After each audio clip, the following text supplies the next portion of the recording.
Okay. Mm, let's go. Let's back to the issue of Sundowns. Back to the issue of Mamelodi Sundowns. So look, since the arrival of Miguel Cardoso, there's actually been signs of the fact that there are certain players that are actually not part of the Portuguese mentors plans. And I'll give you a list of 5 players that are not part of the plans of Miguel Cardoso within that Sundowns technical team. So with Roshin Duruk off to Israeli club Maccabi Petah Tilkava for a loan spell, Mamelodi Sundowns is contemplating also loaning out 5 players before the transfer window closes, right? So these players who aren't part of the coach's plans, okay, have been offered to various teams in the Betway Premiership. So the Sundowns head coach Miguel Cardoso has also emphasized, right? He has emphasized that the squad is too large. He doesn't like working with a huge squad. He has made that very clear. Especially if you've been following his interviews and listening to what he has been saying to the media in the interviews, right? He has made it very clear that he doesn't like huge squads. So the Portuguese manager prefers a smaller group and has reportedly divided the players accordingly. So those who are basically marginal to his plans have been training separately from the team. Okay, so I'll give you a list of those players based on my perspective. Okay, the January transfer closes on the 28th of January 2025, which is basically in about how many days time? 3 days time, 2 days time. Yeah, today is the 26th, so it's in 2 days time. So the first player we're going to be discussing is Lebogang Maboe. Okay, yes, Lebogang Maboe. Yeah, so with regards to Lebogang Maboe, I already said it earlier on in another video that the versatile player, he has already been offered to Sekhukhune United, but there are actually indications that that move is actually unlikely to happen. So the 30-year-old has actually not been a regular starter at Lorkop in recent seasons, although the technical team has not entirely sidelined him, which is understandable because he's a quality player. He's a great player. He's got so much value to offer to the team. And bear in mind, Maboe did join Maritzburg United in August 2018 under coach Pitso Mosimane. And his move came after an outstanding season in which he emerged as the team of choice's top goal scorer. I did mention that in the other video. And this season, it's no secret that he has struggled with long-term injuries in the past, and this season he has only made 5 starts across all competitions for Sundowns, most of which have come off the bench. Okay? Number 2, Zugo Mdunyelwa. Zugo Mdunyelwa. After joining Mamelodi Sundowns exactly a year ago, as far as I can remember, the former Chippa United fullback has actually made 10 starts in all competitions. And with the signing of Keegan Johannes, who is actually, it's actually come across to me that, he's actually seemingly ahead in the pecking order, Keegan Johannes.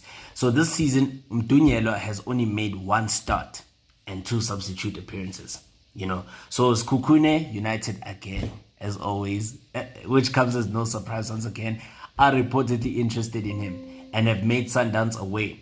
However, with the injuries to Khuliso Mudau as well as Thapelo Morena, the club may actually reconsider their stance on him. Johannes returned from a long-term injury, and the club may also want to have a backup for, Keegan Johannes.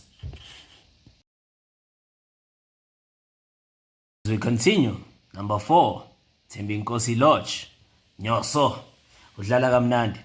So just like a year after joining from Orlando Pirates at the insistence of Rulani Mukwena, Lodge actually finds himself sidelined, So the Mamelodi Sundowns sporting director, Fleming Berg, was reportedly opposed to signing the 31-year-old attacker.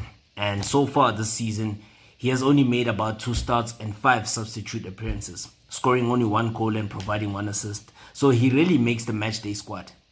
He's not injured whatsoever. He's 100% fit, but he really makes the matchday squad, because last time he actually did feature for Mamelodi Sundowns was in that defeat to Raja Casablanca in Morocco, about, a few weeks ago, in the CAF Champions League. Lodge has actually been linked with a move to Kaizer Chiefs and has reportedly been offered to several clubs, including, once again, you mentioned it, Sekhukhune United.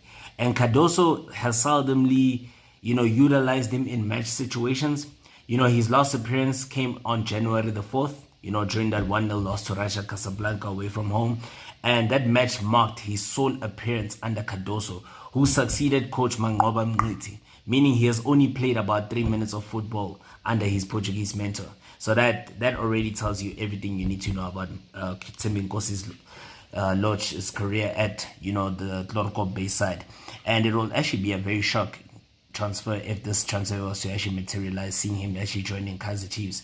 He would basically be living a South African footballer's dream. Riyad Peterson, number four, Riyad Peterson. This guy really makes an appearance. He really plays. And what's actually ironic to me is that this guy actually has got 9 league titles. He has won 2 league titles with Kaizer Chiefs, and he has won 7 league titles with Mamelodi Sundowns, without actually, contributing much. Without even his contribution in terms of winning all 9 of those league titles is basically 5%, or even less than 5%. He has really featured. He really features at all. So he's 32 years old, and he has been on the bench, 3 times this season, but he is yet to make a start or a game or make even a substitute appearance. Because in the absence of Ronald Williams, Cardoso has actually chosen to rely on Dennis Onyango's experience. Over his 7 years at Mamelodi Sundowns, Peters has only made 20 starts, indicating that Peters is not prioritized at the club, and his situation is very unlikely to change, because his agent is also on record, stated on record, saying that they are considering a loan move for the goalkeeper, who has actually previously played for Kaizer Chiefs and SuperSport United. And in an interview, I remember his agent, who goes by the name of Gary, Kasisa, did say that a move will be ideal for the purpose of game time, but it's actually very tricky because he's got a family to feed, due to the fact that he's earning, a high salary, a high wage at Mamelodi Sundowns. So it's basically interest of survival. But that is definitely what is being considered. Although it is actually always tricky to move a player from Sundowns. You know what I'm saying? And with Peterson, I think it will actually be good for him and the club, because he really plays at all. His contribution is very minimal. But, if push comes to shove, he will actually be required to actually be in the sticks for the Brazilians. And last but not least, Lesiba Nku. So the former Marumo Gallants winger has only made 1 appearance from the bench this season. And he is clearly not part of the club's plans. Yeah, as he is not even training with the squad. He hasn't been training with the matchday squad. And Stellenbosch FC targeted him during the transfer window, but that move actually collapsed after they have failed to agree on personal terms. Because remember, it was supposed to be a swap deal with him and Jaden Adams. Jaden Adams, who did make the switch to Mamelodi Sundowns, signing on a 3.5-year contract. And Lesiba Nku was supposed to go the other direction. But due to the fact of, lack of contractual, terms and conditions that were clearly said to the player, but there was just no agreement. And I can tell you that it was based on the salary issue. That's an issue of salary. So the 28-year-old joined the Tshwane Giants last season under coach Rolani Mokoena, but is currently out of favor. In his debut season at Sundowns, shortly after moving from Marumo Gallants, who were relegated, Nku made 28 appearances and scored 5 goals. He was pretty impressive whenever he was given the chance last season. And he seems to have actually been forgotten, having yet to play a single match for the Brazilians, as he struggles to actually break into the team under both coach Manqoba Mngqithi as well as now the Portuguese mentor Miguel Cardoso. So Nku is still contracted to Mamelodi Sundowns until June 2028, and his departure will actually require any interested suitor to actually buy him out of his contract. And of course, Sekhukhune United could come to the rescue once again, because Babina Noko have actually expressed interest in signing the talented winger, but it remains uncertain. It remains an uncertainty whether the move will materialize before the transfer window closes on January the 28th, which is basically on Tuesday. Yeah, that's it for now.